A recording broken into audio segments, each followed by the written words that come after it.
Principal of centralisation and decentralisation. अब आपने किया था ना 3 लेवल्स ऑफ मैनेजमेंट आपने की थी बेटा, top level, middle level and lower level. Centralisation का मतलब होता है टॉप लेवल मैनेजमेंट के हाथ में ज्यादा पावर देना, ठीक है। इसमें authority middle and lower level में बहुत कम दी जाती है, या आप ये कह लो ना के बराबर दी जाती है।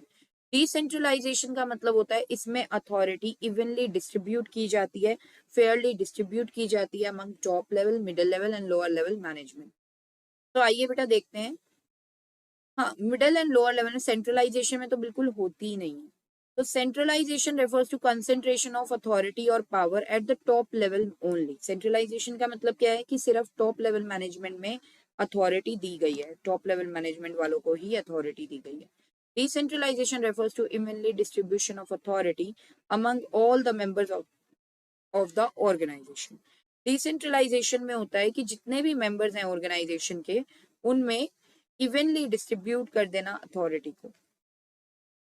अब फेयोल क्या कहते हैं? फेयोल कहते हैं कि कोई भी ऑर्गेनाइजेशन कंप्लीटली सेंट्रलाइज्ड नहीं होना चाहिए, कोई भी ऑर्गेनाइजेशन कंप्लीटली डिसेंट्रलाइज्ड नहीं होना चाहिए।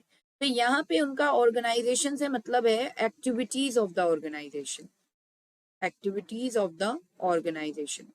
उन्होंने बोला कुछ एक्टिविटीज को आप सेंट्रलाइज्ड रखिए, कि मतलब वो सिर्फ कौन करेगा? Top level management. जैसे जो बहुत जरूरी जरूरी चीजें होती हैं, setting the organisational goal, top level management ही करेगा बेटा। तो ये इसमें तो आप सेंट्रलाइजेशन रखो। मेकिंग पॉलिसीज, ये भी टॉप लेवल मैनेजमेंट ही करेगा। लेकिन जो रूटीन वर्क है उसको क्या कर दो आप? डिसेंट्रलाइज कर दो। रूटीन वर्क तो डेली होना है ना, उसमें कोई इतनी दिक्कत वाली बात नहीं होती, तो उसे क्या कर दो? डिसेंट्रलाइज कर दो। उसमें पावर आप सबको दे दो, जितने भी मेंबर्स हैं ऑर्गेनाइजेशन के। तो फेयोल ने ये बोला कोई भी ऑर्गेनाइजेशन कंप्लीटली सेंट्रलाइज्ड नहीं होनी चाहिए, कंप्लीटली डिसेंट्रलाइज्ड नहीं होनी चाहिए। हर ऑर्गेनाइजेशन को क्या करना है? एक कॉम्बिनेशन लेते हुए चलना चाहिए, ठीक है। तो आइए देखते हैं बेटा, रिकॉल करते हैं। According to Fayol, an organisation must not be completely centralised और completely decentralized, but the combination of the two must be present in every organization depending on the nature and size of the organization. दोनों का combination वहां पे present होना चाहिए, depending on the nature and size of the organisation. For example, the major decision and activities like setting up organisational goals, plans, policies frame करना can be centralised. इनको हम centralise कर सकते हैं, but there can be policy of decentralisation regarding routine work. लेकिन routine work में क्या होना चाहिए? डिसेंट्रलाइजेशन होना चाहिए। मेरिट्स बेटा, आइए मेरिट्स देखते हैं। Benefits of centralisation and decentralisation दोनों मिलते हैं। अगर एक फैक्ट्री में दोनों को ही अडॉप्ट किया जाएगा, दोनों का कॉम्बिनेशन अडॉप्ट किया जाएगा, तो उस फैक्ट्री को दोनों के बेनिफिट इंजॉय करने को मिलेंगे। So if the factory adopt this principle, then it can enjoy the benefits or merits of centralization and decentralization both. Fast decision making और quick decision making, यहाँ पे क्योंकि सारे के सारे मेंबर्स जल्दी से डिसीजन ले लेंगे, ठीक है, बिकॉज पावर डिवाइड कर दी गई है सब में, तो बहुत जल्दी जल्दी वो अपने लेवल पे जो भी डिसीजन लेने होते हैं अपने लेते जाएंगे। So if the power is divided among all the members of the organization, then decisions can be taken faster. Strict control, अगर कोई कंपनी बेटा कंप्लीटली सेंट्रलाइज्ड पॉलिसी के साथ चल रही है, तो उसमें बहुत ही ज्यादा स्ट्रिक्ट कंट्रोल होगा टॉप लेवल मैनेजमेंट का।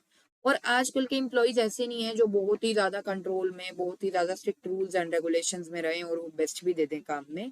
तो ये वाला कंप्लीटली सेंट्रलाइज पॉलिसी सही नहीं रहती, क्योंकि इसमें बहुत ज्यादा स्ट्रिक्ट कंट्रोल होता है, और स्ट्रिक्ट कंट्रोल की वजह से एम्प्लॉइज को फ्रस्ट्रेशन होने लगती है, ठीक है। लेकिन ये जो कॉम्बिनेशन है सेंट्रलाइज एंड डिसेंट्रलाइज पॉलिसी का, ये बहुत ही बढ़िया है, क्योंकि इसमें एग्जिट हो जाता है स्ट्रिक्ट पॉलिसी से, स्ट्रिक्ट कंट्रोल पॉलिसी रहती नहीं है। तो आइए बेटा रिकॉल करते हैं। If there will be completely centralised policy in the organisation, then strict control will be present. But in case of centralized and decentralized policy, there will be exit of strict control. Next, consequences of violation of this principle. अब हम ये देखेंगे कि अगर ये principal ठीक से apply नहीं होता है तो क्या होगा? Delay in decision making, completely centralise करना चीजों को तो एक प्रेशर क्रिएट कर देगा टॉप लेवल मैनेजमेंट के ऊपर, कि टॉप लेवल मैनेजमेंट को ही सारी चीजें करनी है। उससे क्या होगा? डिले हो सकता है डिसीजन वगैरह लेने में। So complete centralization policy may result in delay in taking decisions.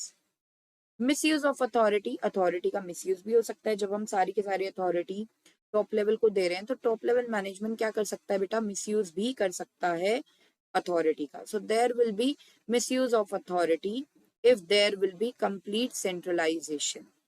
तो आई होप गाइज आपको यहाँ तक समझ में आया होगा कि क्या कॉन्सेप्ट है, क्या प्रिंसिपल्स ऑफ मैनेजमेंट है फ्योल के. ऑल दो ये सारे के सारे अभी कंप्लीट नहीं हुए हैं, नेक्स्ट सेशन में कंप्लीट होंगे. ये अभी मैंने 6 आपके साथ डिस्कस किए हैं, ठीक है. बाकी के जो हैं वो हम अपने नेक्स्ट सेशन में डिस्कस करेंगे, जो कि कल होने वाला है 1 PM. तो यहाँ पर मैं आप लोगों को ये भी बताना चाहती हूँ कि आप हमारे टेलीग्राम चैनल को भी प्लीज ज्वाइन कीजिए, ठीक है. जो भी हमारे सब्सक्राइबर्स हैं हमारे टेलीग्राम चैनल को ज्वाइन कीजिए, ठीक है. टेलीग्राम पे हमें आप ज्वाइन करेंगे तो हम आपको स्टडी मटेरियल वगैरह वहाँ पे शेयर कर पाएंगे. तो guys without wasting any time जल्दी से हमें ज्वाइन कीजिए हमारे टेलीग्राम पे. तो यहाँ पर I hope this session would be a fruitful session for you, and मैं अपने सेशन को यहाँ पे एंड करना चाहती हूँ. मिलते हैं नेक्स्ट सेशन में. Till then bye bye, take care, thank you so much.